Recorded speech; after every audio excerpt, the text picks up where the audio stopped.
Halo teman-teman semua, salam jumpa kembali di channel YouTube saya. Di mana pada video kali ini saya akan memberikan edukasi tentang bagaimana caranya melakukan analisa fundamental khusus untuk saham perbankan. Ya, saya harapkan informasi yang saya berikan ini dapat bermanfaat untuk teman-teman semua, khususnya masih yang baru di pasar modal dan sedang mencari literasi tentang analisa fundamental. Video edukasi kali ini akan saya bagi ke dalam dua bagian agar penjelasannya dapat lebih komprehensif ya. Pada bagian pertama ini nanti akan saya tunjukkan, akan saya berikan edukasinya tentang bagaimana caranya menganalisa isi dan pos-pos penting pada laporan keuangan. Teman-teman juga akan saya perkenalkan dengan rasio-rasio penting yang biasanya kita pergunakan dalam melakukan analisa fundamental saham-saham perbankan. Sehingga nanti ya teman-teman dapat mengambil kesimpulan apakah kinerja fundamental dari saham perbankan tersebut itu bagus apa tidak. Sedangkan pada bagian kedua, nanti kita akan mencoba membuat scoring ya untuk membandingkan kinerja fundamental dari Bank A dengan Bank B. Ya, di mana pada video edukasi kali ini saya akan menggunakan BJBR dan juga BJTM sebagai study case kita. Oke, semoga sharingnya bermanfaat. Silahkan tonton video ini dari awal hingga akhir. Let's get started. Pada bagian pertama yang akan saya tunjukkan cara analisanya adalah untuk Bank BJBR ya. Silahkan diperhatikan. Jadi untuk analisa laporan keuangan, ini kalau saya ya, preferensi saya teman-teman ya, saya langsung masuk ke pos di bagian aset, di mana yang saya lihat adalah kredit ya. Jadi saya tidak terlalu memperhatikan pos-pos lainnya. Jadi kita langsung fokus saja pada kreditnya. Nah di sini untuk BJBR, ini kredit yang diberikan ini pihak ketiga secara in total juga mengalami kenaikan. Jadi kesimpulannya adalah oke ya, cadangan kerugiannya mengalami peningkatan, yaitu wajar sih kalau misalkan nanti biasanya kreditnya bertumbuh ya pasti CKPN-nya juga akan naik ya, biasanya pasti ada sedikit yang macet seperti itu. Jadi ini masih normal ya, nanti bisa kita konfirmasi pada analisa rasio ya seperti itu. Jadi yang pertama untuk kredit itu oke. Pembiayaan syariah ini juga bertumbuh ya, oke. Nah yang berikutnya adalah kita lihat dari sisi total aset ya, jadi total asetnya harus bertumbuh. Jadi kalau bank yang baik itu total asetnya juga harus bertumbuh. Kenapa? Karena total aset ini mencerminkan peningkatan pembiayaan mereka seperti itu ya. Jadi dari sini oke ya. Sekarang kita langsung masuk ke bagian liabilitas. Jadi bagi teman-teman yang belum mengetahui bahwa kalau di saham perbankan itu tadi kalau pinjaman itu dicatatkan dalam aset. Tapi kalau nasabah atau simpanan nasabah itu dicatatkan sebagai liabilitas. Seperti itu ya. Jadi analisa yang kedua adalah kita akan melihat bagaimana pertumbuhan daripada simpanan nasabah. Oke, untuk simpanan nasabah di sini yang pihak berelasi dan pihak ketiga secara total ini adalah bertumbuh ya. Ini merupakan indikasi yang baik ya. Artinya Bank BJBR masih dipercaya oleh masyarakat untuk menanamkan uangnya. Ya, sedangkan di sini juga ada beberapa simpanan ya, seperti misalkan simpanan dari bank lain. Nah, kalau bagi saya tidak terlalu memperhatikan ini sih teman-teman ya. Karena ini biasanya hanya berupa titipan sementara saja. Jadi kita tidak fokus pada ini, tapi kita fokus pada simpanan nasabah pihak ketiga seperti itu ya. Nah, oke di sini bertumbuh ya. Berarti indikasinya masih baik, sahamnya masih dipercaya oleh masyarakat. Nah, kemudian bagian berikutnya yang akan kita lihat adalah di bagian ekuitas. Nah, jadi total liabilitas kalau diperhatikan di saham perbankan itu tidak menjadi sebuah faktor, teman-teman ya. Nanti akan saya tunjukkan bagaimana cara kita menganalisa tingkat cadangan laba yang diperlukan untuk sebuah perbankan. Jadi kita untuk mengukur tingkat hutangnya bukan dari situ ya, tapi perbankan itu diukur dari tingkat cadangan modal intinya ya, nanti akan saya tunjukkan. Nah, berikutnya adalah kita bicara mengenai ekuitas ya. Nah, di ekuitas ini teman-teman perhatikan pertama kalau ingin tahu jumlah lembar sahamnya bisa dari sini ya. Ini tinggal 7,4 ditambah dengan 2,4, tinggal di total saja. Nah, kita langsung masuk ke bagian saldo laba ya. Di sini kalau saya perhatikan ini mengalami penurunan ya. Dari 2019 Desember sampai dengan Q3 2020 di saat ini ya. Ini mengalami penurunan. Ini nanti bisa kita cross check pada bagian perubahan ekuitas ya. Ini perlu kita cross check kenapa dia mengalami penurunan. Karena secara total ekuitas yang diatribusikan kepada pemilik entitas induk ini juga mengalami penurunan ya. Jadi ini perlu kita cross check lebih lanjut kenapa penyebabnya. Untuk kita lihat apakah ada hal-hal yang terlalu consider apa tidak. Oke, sebelum kita masuk ke sana kita harus masuk dulu ke laporan P&L ya tentunya ya. Nah, ini adalah sebuah fakta yang unik teman-teman ya. Jadi kalau bicara bank-bank besar seperti BBNI, BBMI, Bank BRI ya, itu rata-rata itu pendapatan bunganya drop ya. Tapi kalau untuk BJBR, BJTM seperti itu ya, ini pendapatan bunganya ini malah bertumbuh ya.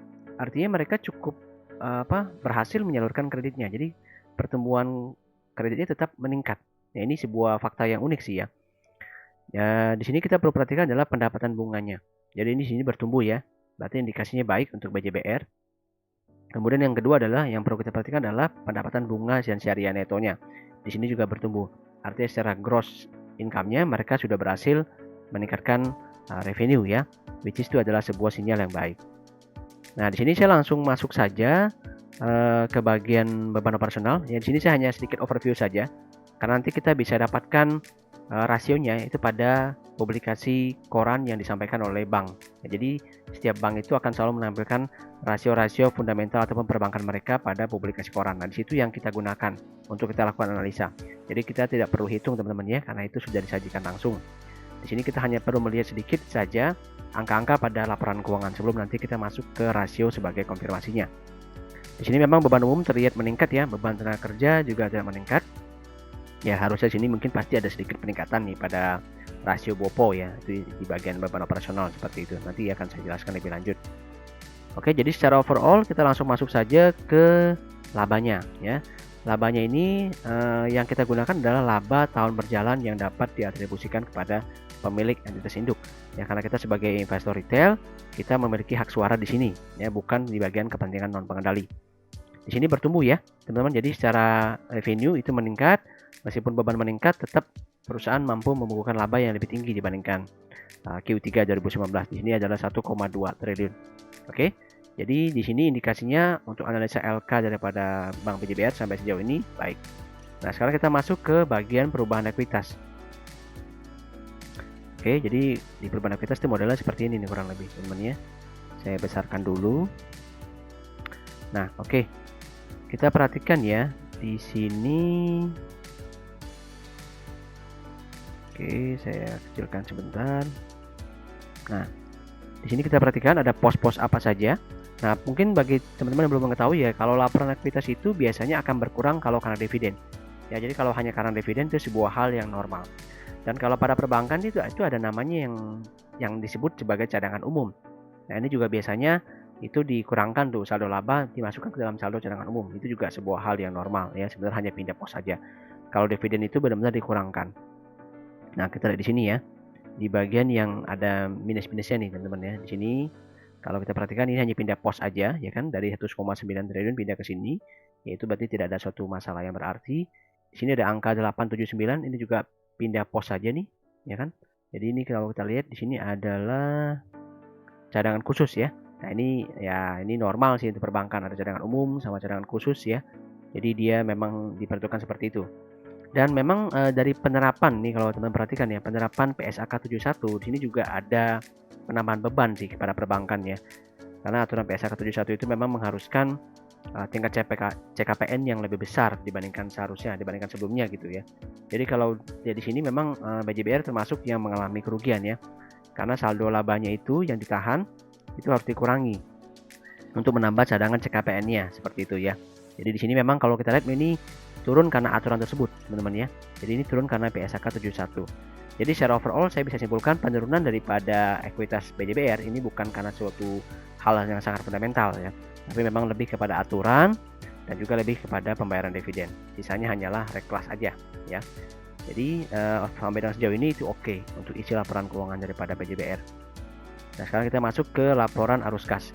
Sebenarnya kalau untuk arus kas itu sendiri tidak terlalu menjadi sebuah hal yang major sih teman-teman ya untuk saham perbankan kalau menurut saya. Kenapa? Karena perbankan itu kan bisnisnya uang ya, memang alirannya ya uang. Semua bisa terkonfirmasi di aset dan juga P&L-nya sebenarnya. Tapi oke, kita ingin lihat seperti apa sih aktivitas operasinya ya. Ya langsung saja kita masuk ke aktivitas operasinya. Tadi di bagian netonya, oke, good. Di sini dia bisa hasilkan kas ya. Jadi dia bisa hasilkan tambahan kas yang nanti bisa kita lihat dipergunakan untuk apa ya. Ya notabene harusnya secara umum itu dipergunakan untuk investasi penambahan aset tetap, jadi untuk pembukaan cabang, mungkin pembelian infrastruktur dan lain sebagainya ya. Jadi ini menunjukkan bahwa BJBR masih terus ekspansif ya, karena ini pertumbuhannya cukup besar nih, 107 miliar di Q3 2019 ya. Kita lihat lebih lanjut sebentar ya, dibandingkan dengan Q3 2020 ya. Ini terjadi spending 257 miliar ya. Ya, artinya perusahaan tetap bertumbuh ya, harusnya prospek kedepannya tetap bagus. Overall ya tidak ada kendala sih ya untuk untuk investasi tadi sendiri. Ini selain pembelian aset tetap ya, oke. Biasanya pada perbankan nanti teman-teman bisa lihat nih, ada satu pos yang nanti akan saya ceritakan ya. Nanti kita lihat lebih lanjut itu di bagian laporan keuangan BJTM seperti itu ya. Oke, sampai di sini kalau saya perhatikan ini oke ya. Jadi nilainya untuk LK BJBR itu oke ya, mampu bertumbuh dengan baik, tetap mampu profit, dan tidak ada hal negatif secara fundamental yang tercermin dalam laporan keuangannya ini. Oke, sebelum kita masuk ke dalam analisa publikasi rasio fundamental daripada saham BJBR, saya akan perkenalkan dulu ya teman-teman ya. Nah, di sini saya akan perkenalkan ada sekitar 10 rasio penting dalam analisa fundamental saham perbankan. Kalau mungkin teman-teman pernah dengar, mungkin ada yang menggunakan 7, ada yang menggunakan 12, ada juga mungkin yang lebih. Yaitu kembali lagi ke preferensi dari si analisa fundamental itu ya, yang menggunakan analisa fundamental itu. Tidak ada yang benar atau salah. Yang penting adalah bagaimana kita menggunakan rasio-rasio ini untuk meyakinkan analisa kita bahwa apa yang kita analisa ini benar adanya dan mampu membuat kesimpulan nantinya gitu. Apakah kinerja fundamental dari saham perbankan yang kita analisa itu bagus apa tidak. Yang penting itu saja ya. Terserah mau gunakan berapa rasio, yang penting ketika kita melakukan analisa rasio tersebut kita merasa itu yakin bagus apa tidak, seperti itu ya. Dan bagi saya biasa menggunakan 10 rasio ya. Khusus untuk rasio ROA sama ROE sebenarnya adalah rasio profitabilitas teman-teman ya, rasio yang secara umum digunakan di berbagai industri lainnya, tapi tetap saya masukkan sebagai rasio penting dalam bagian analisa fundamental saham perbankan, karena ini memang jadi sebuah tolak ukur kinerja dari saham perbankan tersebut. Oke, rasio pertama adalah KPMM ya, disebut juga dengan KAR. Singkatannya adalah kewajiban penyediaan modal minimum ya. In prinsip gini teman-teman ya. Jadi kalau secara aturan OJK sendiri memang setiap perbankan itu harus memiliki cadangan modal inti. Ya, kenapa seperti itu? Ya karena kan bank itu bisnisnya adalah meminjam uang dari nasabah, kemudian meminjamkan kembali kepada debitur ya. Jadi tentu ada resiko di mana uangnya itu tidak balik kan, seperti itu. Nah, dengan adanya cadangan laba ini diharapkan nanti kalau terjadi penarikan dana dari nasabah, ini banknya tidak kolaps teman-teman ya. Jadi dia tetap bisa bertahan untuk membiayai operasional dan sebagainya, karena tidak bisa dipungkiri akan ada kejadian di mana penarikan yang cukup besar dilakukan oleh nasabah ya, seperti yang kita ketahui terjadi beberapa waktu yang lalu. Kalau misalnya terjadi ada di luar negeri khususnya gitu ya, informasi crash dan sebagainya ya, akan menyebabkan peningkatan penarikan dana dari nasabah ya. Jadi kalau secara aturan ya, sejauh yang saya tahu untuk buku 3 dan buku 4 itu minimal 13% untuk rasio KPMM-nya. Sedangkan kalau yang lebih bawah banknya itu untuk BPR misalkan sekitar 8% saja, seperti itu. Dan overall kalau saya lihat KPMM dari saham-saham perbankan yang TBK di bursa itu overall di atas sih ya. Mungkin ada yang sedikit menyentuh tapi ya masih oke. Tapi kalau mungkin bank-bank yang tertutup mungkin ada yang pas banget gitu, seperti itu ya. Jadi harusnya kalau untuk saham-saham yang di bursa yang ingin kita investasikan, harusnya ini untuk rasio KPMM-nya itu semuanya oke. Oke, rasio yang kedua adalah DPK ya, atau kasa. Jadi sebenarnya adalah mirip-mirip tapi beda sedikit teman-teman ya. Jadi kalau DPK ini adalah dana pihak ketiga, sedangkan kalau CASA ini adalah current account dan saving account. Jadi bedanya kalau DPK ini adalah tabungan, giro dan deposito, sedangkan kalau CASA ini isinya adalah tabungan plus giro saja. Ya, bedanya apa? Jadi kalau DPK itu all dana nasabah ya. Kalau CASA itu adalah dana nasabah yang murah, di mana deposito itu dihitungkan sebagai dana mahal ya. Kenapa ya? Karena bunganya kan lebih tinggi, seperti itu. Nah, rasio yang ketiga adalah NPL ya, yaitu non performing loan. Di sini harusnya sudah sering ya didengar sama teman-teman ya. Ya, ini merupakan sebuah rasio yang sangat-sangat penting menurut saya ya. Di mana biasanya terdapat dua rasio ya, ada NPL gross sama NPL net, teman-teman ya. Di sini memang sudah menjadi aturan perbankan seperti itu. Jadi kalau NPL gross itu isinya adalah semua indikator ataupun parameter kredit macet ya, baik yang mungkin diduga, potensi ataupun tidak mampu dibayar. Jadi mereka ada parameternya tuh, call 2 sampai dengan call 5 seperti itu. Dan di setiap call itu semakin besar rasionya, maka akan menyebabkan CKPN-nya juga semakin besar. Jadi antara nomor 3 sama nomor 4 itu sangat berhubungan. Ya, jadi kalau teman-teman menemukan perbankan yang rasio NPL-nya sangat tinggi, kalau secara parameter sejauh yang saya tahu itu 3%. Jadi kalau sudah di atas 3% itu sudah merupakan sebuah warning nih dari OJK, pasti banknya akan ditegur seperti itu karena terlalu tinggi ya. Nah, jadi itu akan mempengaruhi CKPN mereka yang semakin besar, yang otomatis tentu akan mengurangi laba bersih yang mereka peroleh. Nah, sedangkan kalau NPL net sendiri itu adalah jumlah kredit macet setelah dikurangin CKPN ya. Jadi ingin diukur lagi nih, setelah dikurangkan dengan CKPN kira-kira berapa sih NPL net-nya, apakah masih sangat tinggi apa tidak. Yaitu menjadi tolak ukur kesehatan dari perbankan. Jadi nomor 3 sama nomor 4 ini sebagai sebuah indikator yang sangat berkorelasi ya. Oke, yang nomor 5 adalah NIM ya, disebut juga dengan net interest margin ya. Simpelnya adalah bunga bersih teman-teman ya. Jadi kalau perbankan itu kan meminjam uang dari nasabah nih, misalkan dikasih bunga 3%, tapi kemudian uang tersebut diputar dikreditkan kembali kepada debitur, misalkan bunganya adalah 5%, ya berarti mereka untung 2%. Ya, simpelnya kayak gitu ya. Jadi itu adalah selisih daripada bunga yang diperoleh dengan bunga yang dipinjamkan. Seperti itu. Jadi semakin tinggi NIM, ya jelas semakin tinggi pendapatan bunga daripada perbankan tersebut. Dan secara overall sampai sejauh ini kalau saya lihat sekitar 4-5% ya dijaganya ya, baik bank besar maupun bank kecil itu dijaga di level tersebut kurang lebih. Yang nomor 6 adalah BOPO ya, tadi yang saya sebutkan di awal, beban operasional dibandingkan dengan pendapatan operasional. BOPO dan CIR, cost of income ratio, pada dasarnya sama. Jadi BOPO sama CIR ini merupakan kedua indikator efisiensi teman-teman ya. Jadi simpelnya kalau semakin rendah semakin bagus, semakin tinggi semakin tidak bagus. Bedanya kalau BOPO sama CIR ini jadi komponen perhitungan pendapatannya. Jadi kalau CIR itu lebih sedikit komponennya, sedangkan BOPO itu lebih banyak. Tapi secara kesimpulan bisa kita langsung gunakan saja kalau misalkan di bawah semakin menurun gitu rasionya, berarti semakin efisien, semakin besar rasionya berarti semakin tidak efisien. Untuk BOPO sendiri ini kurang lebih normalnya 70-80% ya dari pendapatan perusahaan seperti itu. Jadi kalau di atas 90% itu merupakan sebuah warning sih, artinya perusahaan ini sangat tidak efisien perbankan itu ya. Jadi teman-teman bisa lihat di situ untuk parameternya. Tapi kalau masih di range 70-80 ya oke. CIR itu harusnya lebih rendah sedikit, bisa lebih rendah sekitar 10% gitu ya. Jadi 60-70 itu menjadi parameter CIR yang baik apa tidak. Oke, berikutnya adalah LDR. Jadi LDR ini adalah indikator likuiditas teman-teman ya. Jadi agak tricky sih kalau LDR ya. Jadi kalau LDR itu teman-teman harus bisa juga mengkonfirmasikan dengan pendapatan bunga yang diperoleh oleh perusahaan. Jadi pendapatan bunga dan juga simpanan nasabahnya. Ya, karena LDR ini kan adalah loan to deposit ratio. Jadi LDR bisa tinggi apabila loan ini tinggi, ya. LDR bisa rendah apabila loannya rendah. Begitu juga sebaliknya. LDR bisa tinggi apabila simpanan nasabahnya berkurang, gitu kan. LDR juga bisa rendah apabila simpanan nasabahnya tinggi. Nah, jadi perlu yang diperhatikan adalah pendapatan bunganya. Kalau LDR-nya itu rentang antara 70-80% gitu ya, itu adalah rentang yang sehat gitu ya menurut perbankan. Tapi pendapatan bunganya naik, berarti ini sehat. Ya, artinya kreditnya mampu bertumbuh, simpanan nasabah juga tetap bisa bisa didapatkan seperti itu. Tapi kalau LDR tinggi sekali sampai 90% ya, misalnya pendapatan bunganya improve-nya tidak terlalu banyak. Nah, ini warning ya. Karena nanti mereka akan keberatan, akan kekurangan dana nasabah nih seperti itu. Yang ujung-ujungnya bisa membuat mereka melakukan peminjaman pada bank lain ataupun menerbitkan obligasi yang notabene pasti bunganya lebih tinggi. Akan nanti menggerus NIM-nya dia seperti itu, ya. Tapi kalau misalkan LDR tinggi 90%, meskipun itu akan mendapatkan warning dari OJK pastinya, tapi kalau pendapatan bunganya bisa lebih tinggi ya itu mungkin masih oke ya, seperti misalnya BBTN kalau saya tidak salah seperti itu ya. Memang rata-rata LDR-nya akan tinggi karena memang mereka kejarnya kredit ya. Kredit mereka kan kredit KPR ya, jadi kan cukup besar angkanya seperti itu.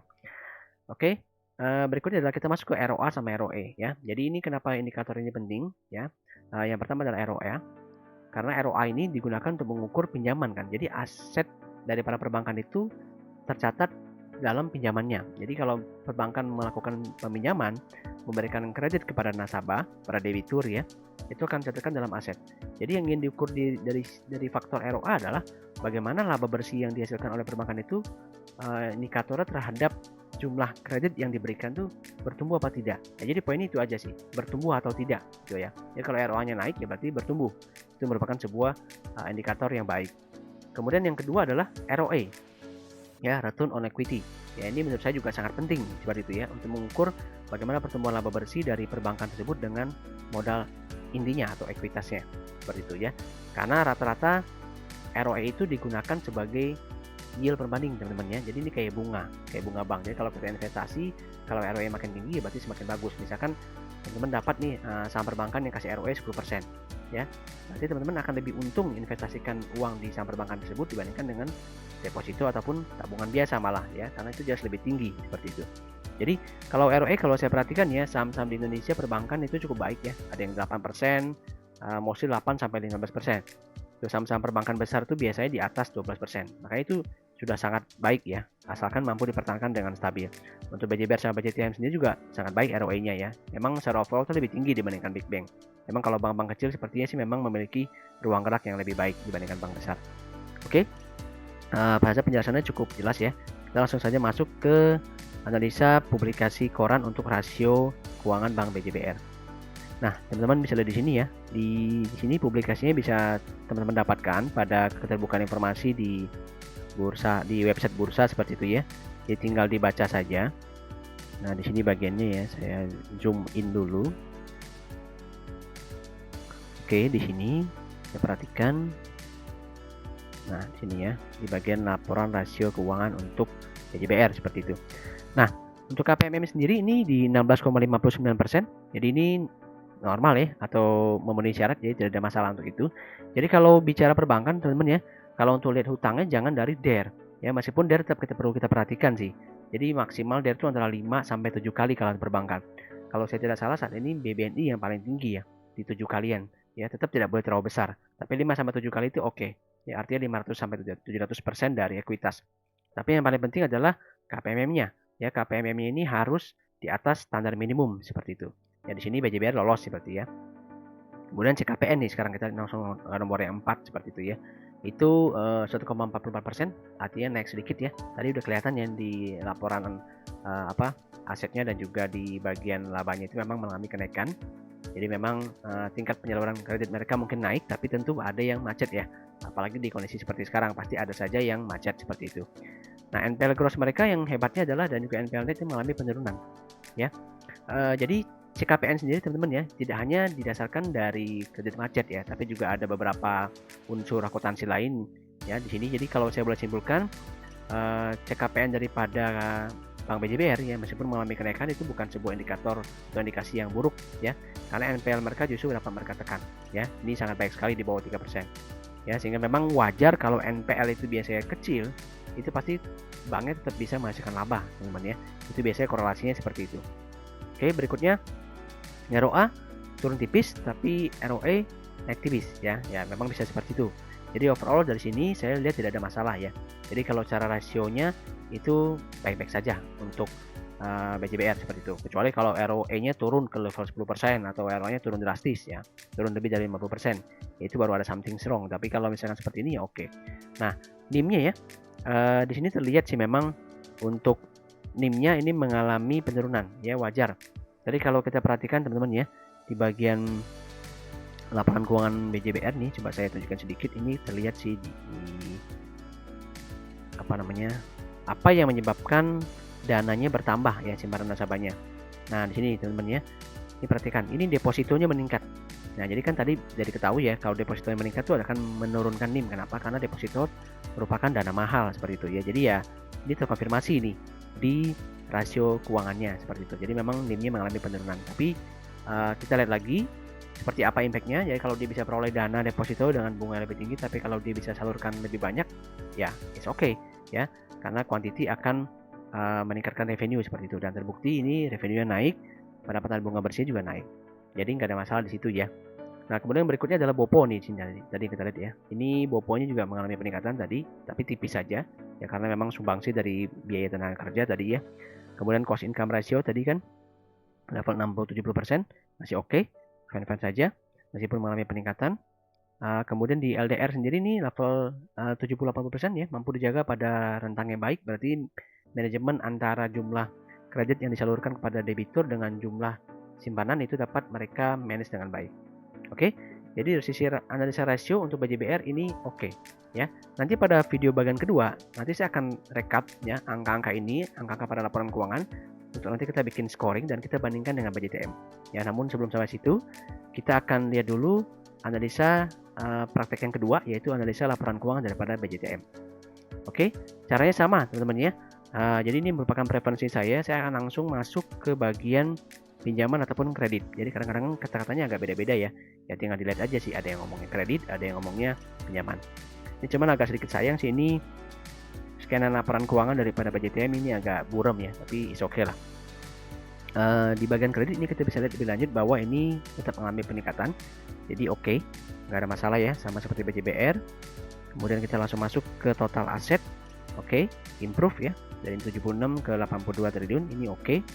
Berarti perusahaan tetap mampu meningkatkan pinjamannya sehingga total aset juga bertumbuh seperti itu. Nah, kita langsung masuk ke bagian liabilitas. Di sini kembali lagi kita lihat di bagian simpanan nasabah ya. Di sini simpanan nasabahnya bertumbuh ya. Pihak ketiga juga mengalami peningkatan. Jadi di sini oke. Ya, meskipun ada peningkatan dari pihak relasi, tapi overall oke. Itu adalah simpanan nasabah. Jadi saya masih bisa katakan bahwa ini Bank BJTM masih dipercaya oleh masyarakat ya. Jadi indikasi kedepannya masih baik. Nah, ini yang saya bilang tadi teman-teman ya. Jadi ini ada kayak simpanan dari bank lain, tidak perlu saya perhatikan ataupun tidak perlu kita terlalu perhatikan karena biasanya itu hanya sifatnya sementara gitu. Di sini di antara 31 Desember 2019 ke 30 September 2020 ini ada yang berkurang drastis kan. Ya biasanya seperti itu ya, ada titipan mungkin. Karena bank-bank daerah seperti ini biasanya ada mungkin titipan dana dari Pemda dan sebagainya yang hanya numpang lewat saja gitu, hanya sebentar saja gitu ya. Oke. Berikutnya seperti BJBR kita akan langsung masuk ke ekuitas ya. Sekali lagi kalau untuk saham, untuk lembar saham teman-teman bisa jumlahkan di sini langsung seri A, seri B, tinggal dijumlahkan saja. Saya masuk langsung ke saldo laba. Nah di sini terlihat ya, untuk saldo laba cadangan umumnya meningkat, tapi untuk laba tahun berjalannya itu menurun. Ya jadi mungkin ada satu kesimpulan sederhana bahwa ini selain karena dividen, tapi juga ada perpindahan pos tadi ya, reklas dari saldo laba ke cadangan umum, biasanya seperti itu. Nah, kalau dari sisi jumlah ekuitas sendiri ini bertumbuh ya, jadi ini lebih baik sedikit dibandingkan BJBR, ekuitasnya bisa bertumbuh ya. Oke, nanti kita akan validasi perubahan ekuitas ini dari laporan perubahan ekuitas. Tapi sebelum sampai sana, kita masuk terlebih dahulu di pendapatan laporan profit and loss dari BJTM. Oke, untuk pendapatan bunga bertumbuh ya, sama seperti BJBR. Seperti saya bilang tadi, untuk BJTM sebagai salah satu juga bank kecil itu tetap mampu menyalurkan kreditnya dengan baik ya, sehingga tetap mampu meningkatkan pendapatan bunganya. Begitu juga dengan pendapatan bunga syariah netonya itu juga bertumbuh ya, artinya secara revenue itu tetap baik untuk BJTM-nya. Nah, sedikit yang agak unik teman-teman bisa lihat di sini ya, bahwa di bagian ini ada pos tambahan baru nih, yaitu pemulihan kerugian penurunan nilai atas aset keuangan. Ya, jadi itu biasanya adalah ya ini sebuah sebuah catatan akunting saja sih ya. Jadi kadang-kadang mereka nilai aset keuangan tadi yang tadinya sudah dianggap hilang itu kemudian bisa dicatatkan kembali seperti itu ya. Tapi ini overall nilai hanya 6 miliar ya, tidak terlalu signifikan sih seperti itu ya, karena memang itu ada kondisi-kondisi seperti itu di perbankan. Tapi kalau tidak terlalu signifikan kita tidak usah terlalu pusingkan teman-teman ya. Nah, kemudian di bagian beban operasional ini jelas memang mengalami peningkatan. Jadi saya nanti bisa consider bahwa rasio boponya akan naik. Nanti kita lihat lebih lanjut ya. Selama itu masih normal ya masih oke. Ya, jadi secara overall kalau kita lihat ya, tapi agak beda sedikit antara BJTM sama BJBR. Kalau BJBR meskipun beban operasional yang mengalami peningkatan, ini perusahaan tetap bisa laba ya. Tapi kalau BJTM sepertinya labanya mengalami penurunan nih, karena adanya peningkatan beban operasional perusahaan ya. Dari sini teman-teman bisa diperhatikan nih ya. Tadi kan di bagian atas saya tunjukkan sekali lagi ya, ini sudah meningkat ya. Nah, pendapatan bunga bersihnya, tapi ternyata di bagian bebannya ini yang membuat dia menurun nih labanya. Jumlah beban operasionalnya meningkat sekitar 200 miliar. Ini cukup tinggi seperti itu. Nah, di sini jadi kita bisa simpulkan memang ada sedikit inefisiensi ya pada BJTM, sehingga menyebabkan ini laba bersihnya harus mengalami penurunan. Ya sedikit disayangkan sih ya, tapi seperti itu yang data yang bisa ditampilkan pada laporan keuangan. Sehingga di sini memang untuk labanya menurun ke 1,42 triliun. Kemudian untuk IPS-nya menurun juga ke level Rp73 seperti itu. Ya, nah sekarang kita masuk ke laporan perubahan ekuitas ya. Seperti yang saya bilang. Di sini kelihatan ya, teman-teman. Mungkin saya besarkan sedikit. Nah, di sini ada terjadi reklas lagi ya, yaitu untuk pembentukan cadangan umum serta pembagian dividen tunai. Ini perhatikan, pembagian dividen tunai di sini ya. Nah, di sini berarti kalau saya simpulkan ini sebuah kondisi yang wajar aja untuk perubahan ekuitas daripada BJTM. Ya, cuma uniknya nih saya tidak menemukan komponen tadi yang PSAK 71 nih di BJTM. Ya, saya juga tidak tahu kenapa ya. tapi BJBR kena beban itu, tapi BJTM tidak. Ya, nah, kita juga belum tahu kenapa, tapi seperti ini. Mungkin BJTM mungkin sudah lakukan atau apa tidak, saya juga belum tahu. Nanti teman-teman juga bisa mungkin bantu untuk put komen di kolom komentar ya, untuk bisa kita diskusikan bersama dan menjadi tambahan informasi untuk teman-teman lainnya. Oke, berikutnya kita masuk ke arus kas tadi ya. Oke, di bagian kas netonya itu oke, fine-fine saja ya, tidak ada masalah. 1,2 triliun. Kemudian kita lihat lebih lanjut ini bagaimana proses simpanan nasabahnya ya. Cuman sini nggak di breakdown sih ya. Ini berasal dari deposito apa tidak nih untuk simpanan nasabahnya. Nanti bisa kita cross check lagi di NIM-nya. Kalau NIM-nya turun biasanya NIM-nya turun tapi LDR-nya turun, itu biasanya mungkin terjadi karena peningkatan dana mahal tadi ya. Oke, nah ini agak sedikit berbeda teman-teman ya, BJTM sama BJBR nih, kelihatan nih strateginya agak beda. Kenapa? Karena di bagian arus kas investasi ini BJTM menganggarkan pembelian surat berharga. Ya, jadi cukup pinter sih Bang ini ya. Dia investasi di obligasi, ya mungkin obligasi negara tentunya ya, yang sekarang ini memang trennya sedang naik. Kalau saya perhatikan di bank besar BBNI juga seperti itu kalau saya tidak salah. Jadi juga ada yang ya istilahnya bagian treasury-nya pintar untuk menginvestasikan dananya ke dalam surat berharga, obligasi khususnya ya, karena memang saat ini trennya sedang bagus dibandingkan saham ya. Jadi ini bisa membantu juga pendapatan gain mereka. Oke, overall untuk laporan keuangan dari BJTM oke, meskipun labanya mengalami penurunan ya, kita nanti bisa cek lebih lanjut. Yang penting adalah ini kita tahu bahwa kondisinya ini kondisi yang tidak normal. Jadi kita perlu perhatikan, kalau misalkan ini 2 kali berturut-turut mengalami penurunan pada kondisi normal, itu baru teman-teman perlu waspada. Oke, tapi kalau kondisi sekarang kita tahu ya, kalau COVID memang terjadi banyak kredit macet, terjadi juga mungkin ya mungkin ada hal-hal tertentu yang mengakibatkan biaya menjadi bengkak gitu ya, jadi laba harus turun. Itu masih oke. Yang penting di tahun depan ini harus bertumbuh kembali. Kalau tidak bertumbuh maka itu menjadi sebuah warning. Oke, kita akan tutup video ini dengan analisa rasio keuangan pada publikasi koran BJTM ya. Oke, di sini adalah angka-angkanya, sama seperti BJBR teman-teman ya. Tinggal diperhatikan saja setiap angka-angkanya. Di sini terlihat untuk KPMM ya, memang sebentar. Itu memang agak kurang jelas ya. Sayangnya di situ hasil scanannya kurang jelas. Ini di 21,30%, oke, fine, nggak ada masalah ya. Di atas 13%. NPL gross, nah ini NPL gross sama NPL net nih. Ini juga cukup menekan ya teman-teman ya. Jadi NPL grossnya naik cukup tinggi ini. Ya, NPL net juga naik cukup tinggi. Jadi kalau teman-teman perhatikan tadi di bagian laporan keuangan BJTM, saya balik sedikit. Nah, di sini ya, di penyisihan kerugian penurunan nilai atas aset keuangan ini juga meningkat ini. Nah, ini menunjukkan peningkatan dari sisi CKPN seperti itu ya. Ya, jadi itu juga akan mengurangi laba. Ya, ini sudah di atas 3% teman-teman ya. Ini sudah sebuah hal yang kurang baik. Ya, namun dengan ditekan dengan CKPN masih di bawah 1,85%. Ya, biasanya ini akan jadi ada warning sih dari OJK sebagai pengawas perbankan saat ini. Seperti itu ya. Nanti ya harusnya ada improvement yang harus dilakukan oleh BJTM agar rasio ini bisa turun. Tapi ya mungkin saat ini memang wajar kalau tinggi ya, mungkin di area Jawa Timur memang cukup banyak terjadi kredit macet ya. Harusnya nanti ketika ada restrukturisasi harusnya nilai ini bisa balik turun sih.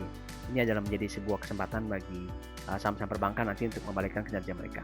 Oke, untuk ROA turun sedikit ke 2,57. ROE turun juga sedikit ya. Ya meskipun turun tapi saya bisa lihat masih oke. Ya, saya bilang tadi ini belum menggambarkan buruknya kinerja BJTM ya, karena belum secara kuartal berturut-turut mengalami hal seperti ini ya, khususnya di tahun 2020 kita tahu bersama ini kondisinya nggak normal. Oke, untuk NIM sendiri tadi ya mengalami penurunan. Jadi kalau kita perhatikan ini LDR-nya ya betul, kemungkinan besar mengalami penurunan juga ya. Jadi mungkin ini memang karena dana nasabahnya meningkat nih ya, dari yang deposito biasanya seperti itu. Jadi NIM akan turun agak jauh ya, NIM-nya agak turun agak jauh nih dibandingkan BJBR. Jadi mungkin simpanan nasabah mereka tuh lebih tinggi dari unsur depositonya. Nah, tapi ini yang kurang bagusnya adalah selain BOPO-nya naik, jadi kan terbukti ya, ini BOPO-nya 70%, cost income ratio-nya 35%, oke. Tapi loan to deposit ratio-nya 57% nih, ya. Di bawah normal 70-80%. Ya, memang ini ya, tapi kalau saya lihat di sini bukan karena pendapatan bunganya turun, bukan karena BJTM tidak mampu menyalurkan kredit ya, tapi lebih ke peningkatan simpanan nasabah seperti itu. Jadi overall sih untuk BJTM masih fine ya, meskipun kinerjanya lebih rendah dibandingkan tahun lalu ya, tapi masih fine. Oke. Nah, teman-teman, saya rasa cukup sekian ya untuk sharing saya pada video kali ini. Teman-teman, nanti kita akan sambung lagi di video bagian kedua. Ya, bagaimana saya akan memberikan contoh komparasinya antara Bank BJBR sama Bank BJTM dengan melakukan scoring. Jadi nanti kita bisa tahu kinerja bank ini bagus apa tidak dan perbandingannya seperti apa. Oke, teman-teman, terima kasih atas atensinya. Silahkan like, share, dan put komen teman-teman pada video ini, serta subscribe jika dirasa bermanfaat. Atau teman-teman juga bisa join di free channel Telegram saya di @smsaham, di mana memang pada channel ini secara khusus saya akan memberikan informasi ataupun update teknikal serta berbagai informasi fundamental penting yang dapat menambah wawasan teman-teman dalam melakukan entry sebuah saham. Untuk link join channel ini ada di deskripsi video ya. Oke, thanks for watching dan see you in the next video.